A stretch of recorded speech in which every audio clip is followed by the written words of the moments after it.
संदेश झूठ से हटके।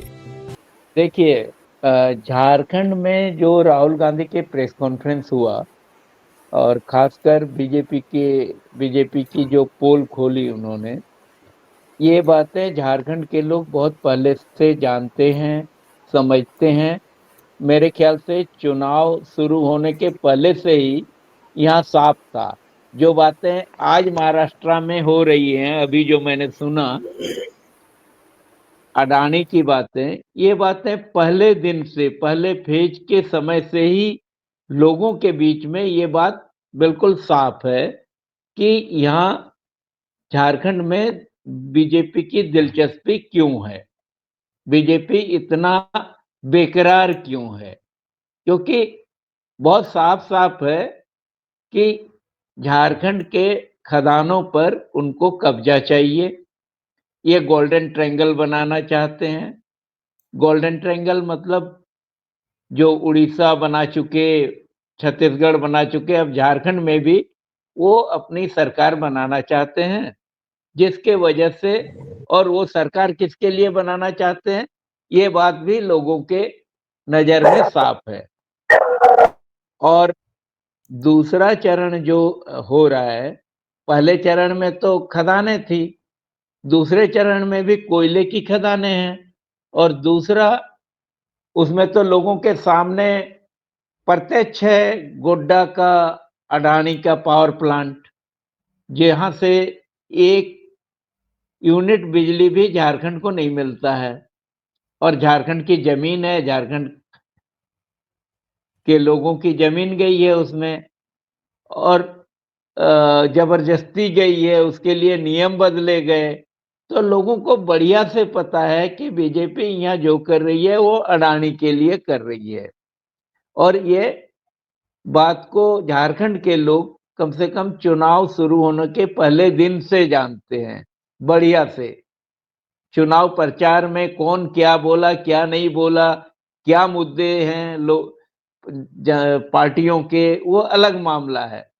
इसके बावजूद आम लोगों में ये बात बहुत साफ है कि यहाँ जो चुनाव हो रहा है और बीजेपी जिसके लिए ज्यादा बेकरार है सत्ता में आने के लिए, उसके पीछे कॉरपोरेट्स को यहाँ का आधिपत्य दिलाना है।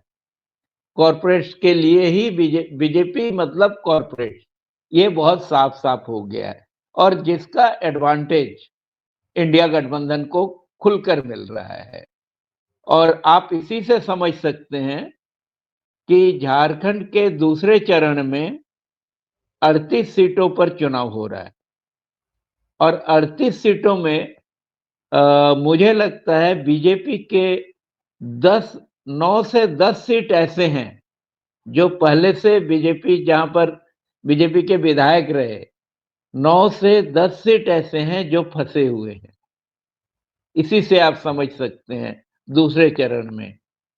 पहले चरण में तो बीजेपी यहाँ की हवा निकल ही चुकी है, दूसरे चरण में भी बीजेपी की हालत ऐसी है कि 9 से 10 सीट उसके पुराने सीट फंसे हुए हैं। भले नए 1-2 सीट वो ले ले, लेकिन पुराने 9 से 10 सीट उसके फंसे हुए हैं। आरजेडी, जिसका सेकंड फेज में कहीं एक भी विधायक नहीं था, लेकिन यहां भी आरजेडी 2 सीटों पर कम से कम अच्छी स्थिति में है, जहां वो बीजेपी को हरा सकती है।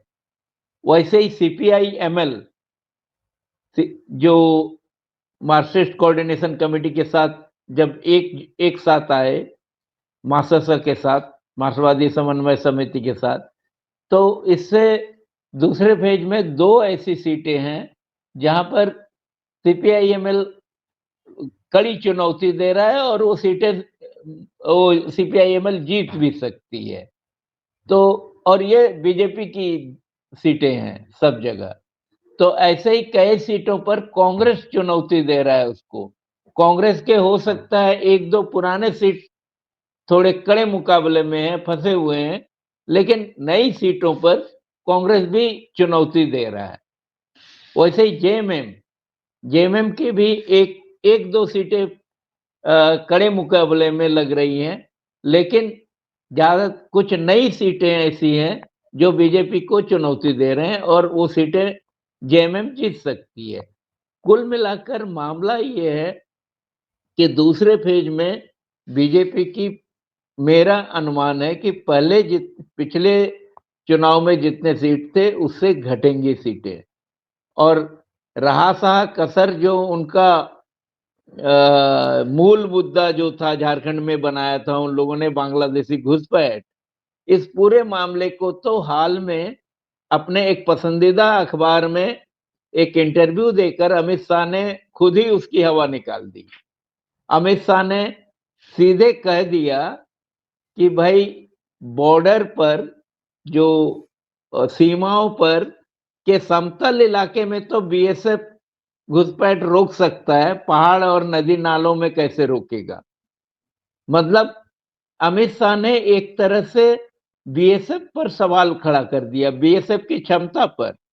तो इसको लोगों ने बहुत गंभीरता से लिया है कि कैसे ये लोग चुनाव के लिए बीएसएफ तक का इस्तेमाल, बीएसएफ की भी आलोचना कर सकते हैं, और जिसका कि खुद जिम्मेदार हैं गृह मंत्री।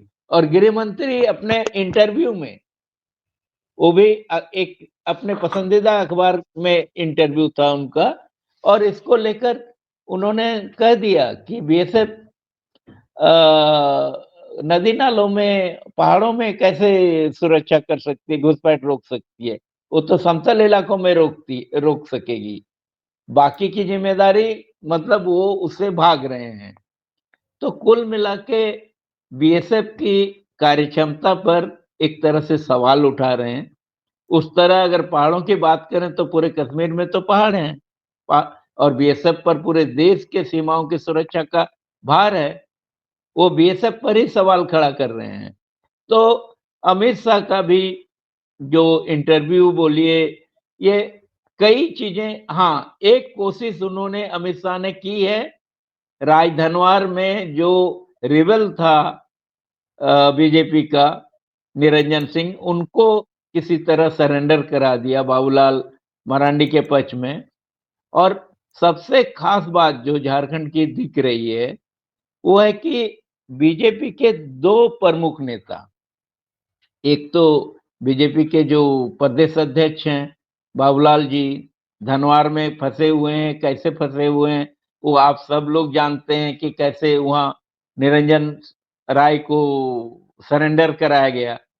दूसरा है चंदन कियारी में, जो उनके विधानसभा में विपक्ष के जो नेता हैं बावरी जी, तो बावरी जी खुद फंसे हुए हैं चंदन कियारी में। तो कुल मिला के यहाँ अडानी वाला किस्सा तो चुनाव के शुरुआत में ही यहाँ के लोगों ने बढ़िया से समझ लिया था।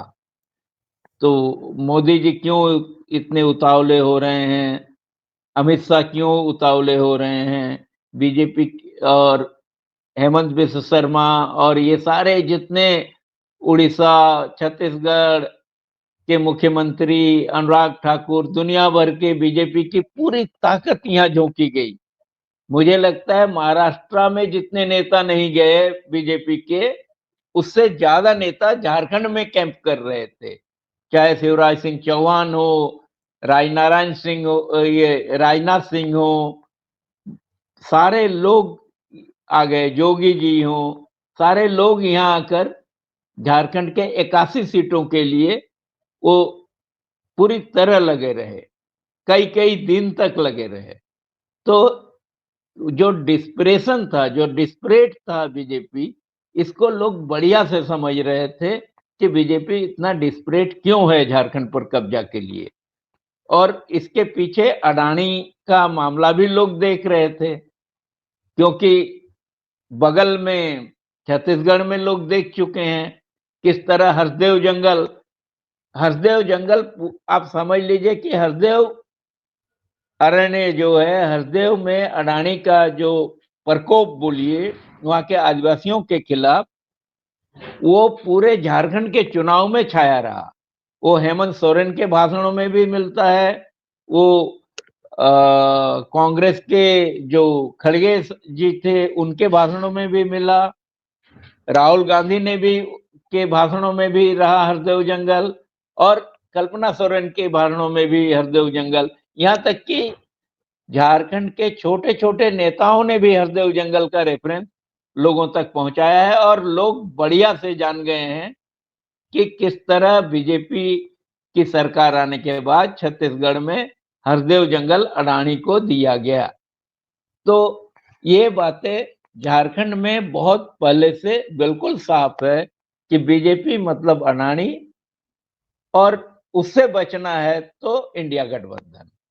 जी झारखंड को अगर बचाना है तो इंडिया जी गठबंधन। जी। प्रेम जी, आप कुछ पूछना चाहेंगे? बल्कि हम थोड़ी बात ऐड करना चाहते हैं। जी जो मालिक की सीट को लेकर के प्रबल जी ने कहा, मालिक जो 4 जगहों से चुनाव लड़ रहा है उसमें निरसा, सिंदरी और एक धनवार, एक और सीट है जिसमें से धनवार जो सीट है बगोदर, बगोदर, जी बगोदर। तो 4 में 3 सीट तो आप मान के चलिए कि मालिक जीत ही रहा है। वो इस बार जब अकेले दमखम रखता है जीतने का, तो इस बार तो झारखंड मुक्ति मोर्चा साथ में है। और आप जिस बाबूलाल मरांडी जी के बागी उम्मीदवार को बिठाने का जो खबर बता रहे हैं, सेम डे एक और घटना घटी। जैसे ही बाबूलाल मरांडी जी के समांतर में बागी उम्मीदवार निरंजन सिंह को बिठाया गया, वैसे ही जेएमएम ने अपने प्रत्याशी को माले के पक्ष में बिठा दिया। अब समझिए, अब कोई रास्ता नहीं है, बाबूलाल मरांडी के जीतने का अब सवाल नहीं पैदा होता, ये इस हालात बन गए। तो इसलिए कि जेएमएम और माले मिल जाए तो वो सीट मतलब कहीं जा ही नहीं सकती, ये हालात है। तो ये 4 सीटें जो माले की हैं, कोई जीते न जीते माले तो जीत ही रहा है, ये स्थिति झारखंड में बनती दिख रही है। ये एक हालात है। दूसरा ये है कि जो आपने बातें कही, बहुत सारे मुद्दों को कल्पना सोरेन और हेमंत सोरेन ने जगाया। मैं जस्ट गिना रहा हूं। जैसे एक तो लोक कल्याणकारी मुद्दे अपनी सरकार के कामकाज हैं। दूसरा है कि हेमंत सोरेन को जेल क्यों भेजा गया, इसको इतना बढ़िया से समझाया गया कि हेमंत सोरेन चाहते तो झुक जा सकते थे, वो भी एकनाथ शिंदे हो सकते थे, वो भी अजित पवार की तरह कॉम्प्रोमाइज कर सकते थे, लेकिन उन्होंने नहीं किया, जेल जाना पसंद किया, इसलिए कि आदिवासी झुक नहीं सकता, झारखंड झुक नहीं सकता। ये एक नरेशन, बहुत बड़ा नरेशन दिया।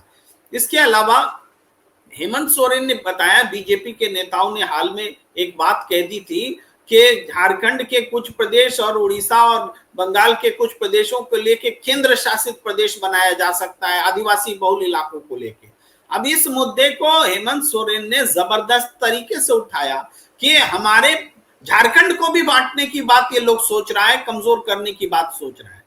ये इसके बाद झारखंड अस्मिता का सवाल उठा। जब रोटी बेटी को लेकर नरेंद्र मोदी जी ने जो बात कही, तो उस बात को भी उन्होंने बताया, झारखंड की सम्मान से जोड़ा। इसके अलावा चंपई सोरेन का टूटना, सीता सोरेन का जाना, और ये सारी घटनाओं के आलोक में उन्होंने बताया कि ये हमें तोड़ रहे हैं, चूंकि हमारी जमीन पर, जंगल पर, जल पर कब्जा करना चाहते हैं, इसीलिए हमें तोड़ रहे हैं। और ये मैसेज गया, इसलिए न चंपई सोरेन के साथ एक एमएलए गया, न सीता सोरेन के साथ जेएमएम का कोई टूट कर गया। यहां तक कि गणेश मुर्मू को भी, जो प्रस्तावक को उन्होंने अपने साथ कर लिया, तो मैसेज ये दिया गया कि गणेश मुर्मू को इसलिए बीजेपी में आए हैं क्योंकि वो घुसपैठिए का विरोध कर रहे हैं। अरे कल तक प्रस्तावक थे तो घुसपैठिए का विरोध नहीं कर रहे थे, और अब घुसपैठिए का कर रहे हैं। तो जनता इस बात को नहीं मानी कि गणेश मुर्मू घुसपैठिए का विरोध करने के लिए जेएमएम छोड़ के बीजेपी में आए। ये सारे नैरेटिव्स को तोड़ने का काम कल्पना सोरेन और हेमंत सोरेन ने किया। और कल्पना सोरेन के पक्ष में जो एक बात बहुत महत्वपूर्ण है कि उन्होंने अपनी पहल से पूरे झारखंड में महिला वोटरों को ज्यादा वोट करने के लिए प्रेरित कर दिखाया। 43 सीट्स पहले चरण में चुनाव हुए, 37 सीटों पर महिलाओं ने अधिक मतदान किया। ये अपने आप में परिणाम दे रहा है और किसी दूसरे सबूत की जरूरत नहीं है।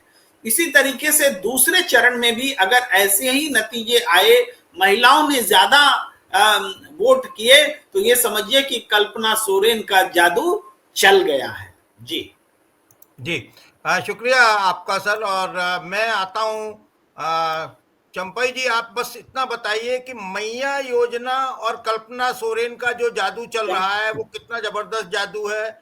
और दूसरी तरफ जैसे चंपई जी जो हैं वो चंपई सोरेन चाचा जी हुआ करते थे, और अब आपने देखा, हमने देखा, सबने देखा, वो हो गए चंपई इधर आओ, आगे आओ चंपई। तो इसको झारखंड की जनता ने कैसे लिया है, और मतलब कितने सीटों पर भारतीय जनता पार्टी आकर अटक जाएगी, कम से कम और ज्यादा से ज्यादा? देखिए, मेरा बहुत सीधा सीधा आकलन है। मैंने जिस तरह से पिछले 43 सीटों में जो चुनाव हो चुका है और 38 सीटों में चुनाव होने वाला है, मेरा तमाम जोड़ घटाव करने के बाद मुझे कुछ नई सीटें जेएमएम जीतेगी, हो सकता है पुरानी 1-2 सीटें उसको खोनी पड़ेंगी, और वो खोने का वजह होगा वहाँ का विधायक जो की एंटी इनकम्बेंसी, विधायक की व्यक्तिगत जो एंटी इनकम्बेंसी होती है, क्योंकि बीजेपी ने शुरू से ही ऐसे मुद्दे उठाए जिसमें सरकार के एंटी इनकम्बेंसी कहीं दिखी ही नहीं।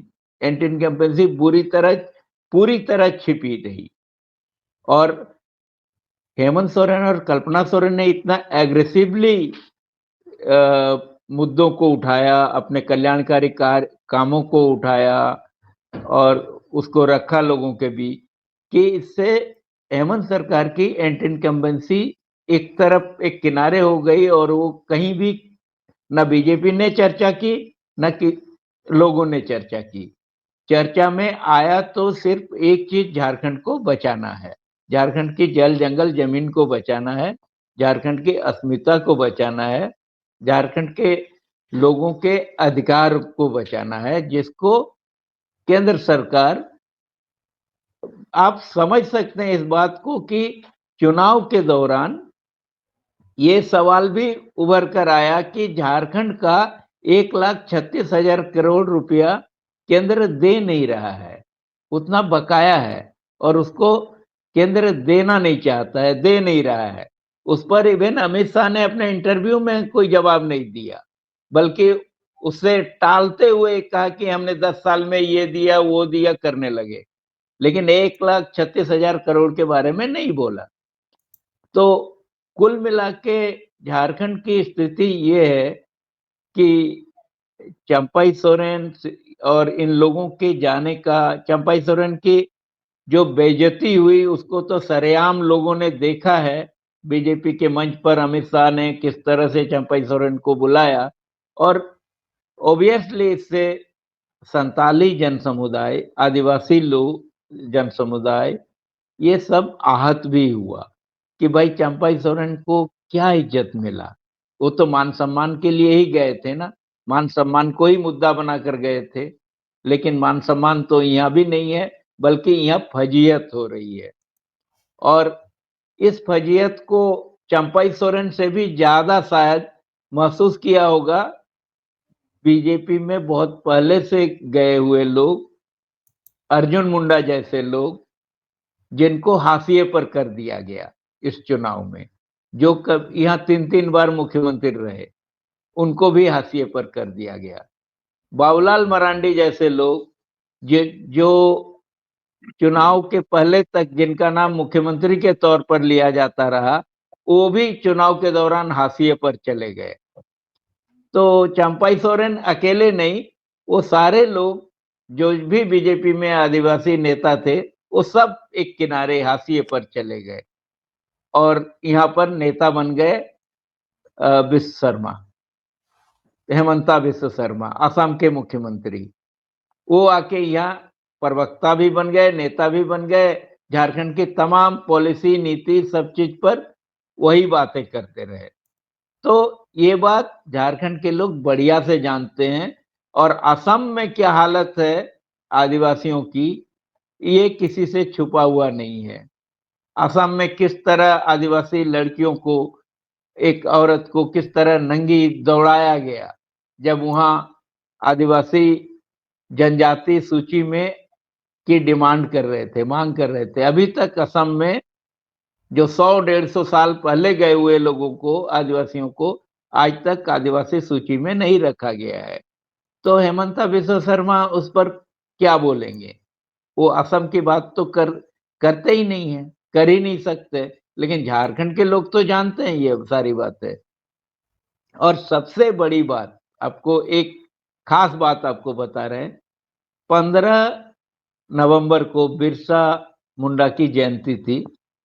केंद्र सरकार ने कुछ दिन पहले से बहुत शान से घोषित किया था कि 15 नवंबर 2024 बिरसा मुंडा की 150वीं जन्म जयंती है। तो इसको पूरे देश में जनजातीय गौरव दिवस के रूप में मनाया जाएगा, ये घोषणा किया। इसको यहाँ के लोगों ने बहुत पॉजिटिवली तो नहीं लिया, क्योंकि गौरव दिवस मनाने से क्या होता है, जब आप अधिकार ही छीन रहे हो। तो 15 नवंबर को प्रधानमंत्री झारखंड नहीं आए, झारखंड के बगल में छोटी सी जगह है जमुई। जमुई में आदिवासियों की संख्या कितनी है वो सबको पता है, लेकिन वहां आकर उन्होंने बिरसा मुंडा पर की जयंती मनाई। दिल्ली में सरायकाले खां के एक छोटे से पार्क को, छोटे से चौराहे को बिरसा मुंडा का नाम रखा गया, बिरसा मुंडा के नाम पर। और जमुई में उन्होंने डाक टिकट जारी किया और जो भाषण दिया, और उनके भाषण को और सबसे ज्यादा असरदार बनाया हमारे माननीय राष्ट्रपति महोदया ने। उन्होंने भाषण में साफ साफ ये कह दिया कि आदिवासी, उनके बोलने का तमाम लबोलुबाव ये था कि आदिवासियों ने ही राम को राजकुमार से राजा बनाया। मतलब उन्होंने आदिवासियों को वही सनातन से ही जोड़ा। वो और जो झारखंड का सबसे बड़ा मांग है यहाँ के आदिवासियों का, वो है सरना धर्म कोड। जनगणना में सरना धर्म कोड, और ये सिर्फ झारखंड के आदिवासियों का नहीं, पूरे देश के आदिवासी इस पर मांग करते हैं। और अब तो इसको लेकर कई दूसरे तरह के सवाल खड़े होने लगे हैं कि बीजेपी का बिरसा मुंडा और झारखंड के लोगों का, आदिवासियों का बिरसा मुंडा। बीजेपी का बिरसा मुंडा, हाथ में उसके जितने स्टेच्यू बनाए जा रहे हैं उसमें हाथ में लकड़ी थमाया जा रहा है, एक लकड़ी का झाड़ या मसाल। तो झारखंड के लोग इसको सीधा यही कहते हैं कि भाई कोई लड़ने जाएगा ब्रिटिशर्स से तो वो क्या लकड़ी का झाड़ लेकर लड़ने जाएगा या आग जलाकर जाएगा? आग से तो जानवरों को भगाया जाता है। तो झारखंड के लोग जानते हैं बिरसा तीर कमान से लड़ा था, बिरसा हंसूली से लड़ा था। तो ये चीजें भी अब चर्चा में आने लगी कि बीजेपी किस तरह बिरसा मुंडा का हिंदूकरण करने में लगा हुआ है। तो ये बातें बहुत गहराई तक जा रही है। ये बातें हैं, लेकिन एक बस बहुत ही संक्षिप्त आप बताइए कि भारतीय जनता पार्टी की कम से कम और अधिक से अधिक कितनी सीटें झारखंड चुनाव में हो सकती हैं? चुनाव अधिक से अधिक 25 और कम से कम 22 से 25 के बीच। जी, भारतीय जनता पार्टी, जी भारतीय जनता पार्टी नहीं, एनडीए। हाँ, मैं एनडीए की बात कर रहे हैं। हाँ, एनडीए 22 से 25 के बीच में रहेगी। तो बल्कि ये तो सुपर साफ होने वाली स्थिति हो गई है। बिल्कुल, ये तो इसलिए पीठ दिखाकर भागे हैं, इसलिए मैदान छोड़कर भाग गए हैं दोनों। अब लेकिन कह नहीं सकते हैं कि बहुत सारी चीजें अभी उनके हाथ में हैं, बाकी हैं। पहले चरण में तो मतदान प्रतिशत नहीं बढ़ा, प्रेम जी बता रहे थे, लेकिन दूसरे चुनावों में क्या होता है।